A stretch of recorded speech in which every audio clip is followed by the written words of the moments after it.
Hello માં Instagram family, આજે તમારા માટે લઈને આવ્યા છે જે હાલની અંદર જેટલા બી નવા ફોન આવે છે સ્માર્ટફોન, એની અંદર કર્વ ડિસ્પ્લે હોય છે. તો એની અંદર શું થાય છે કે જે સ્ક્રીન ગાર્ડ લગાવે છે એની અંદર આવો બબલનો પ્રોબ્લેમ આવી જાય છે. તો એના માટે આપણે છે ને એક સોલ્યુશન લઈને આવ્યા છે. એ તમને લાઈવ ડેમો કરીને તમને ચેક કરાવી. એમાં 5 ક્વોલિટીની અંદર આપણા પાસે સ્ક્રીન ગાર્ડ છે. જે એચડી પ્રાઇવસી છે પહેલું, બીજું મેટ પ્રાઇવસી છે, પછી એચડી ક્લિયર છે, એક મેટ છે અને એક રેમ્બોમાં છે. અમે જે આ સ્ક્રીન ગાર્ડ એપ્લાય કરીએ છીએ એ મશીન દ્વારા કટિંગ કરીને એપ્લાય કરીએ છીએ. જે આ મશીનની અંદર કટ થશે અને આ મશીનની અંદર એને વેક્યુમ કરીને લગાવવામાં આવશે, જેનાથી એક બી બબલ અંદર સ્ક્રીન ગાર્ડની અંદર નહીં આવે. જે આ મેટ મેમ્બ્રેન છે એને અમે મશીન પર એપ્લાય કરીશું અને લાઈવ ડેમો તમને બતાવીશું. અને આના અંદર વેક્યુમ કરીને એપ્લાય કરીને મોબાઈલ ઉપર તમને બતાવીશું. તો લાઈવ ડેમો તમે ચેક કરો.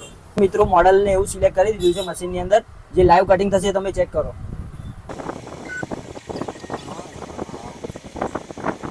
મિત્રો આ સ્ક્રીન ગાર્ડ રેડી છે. પહેલા મોબાઈલને ક્લીન કરીને પછી એના ઉપર એપ્લાય કરીશું. પહેલા એને એકદમ કમ્પ્લીટ ક્લીન કરી દઈએ.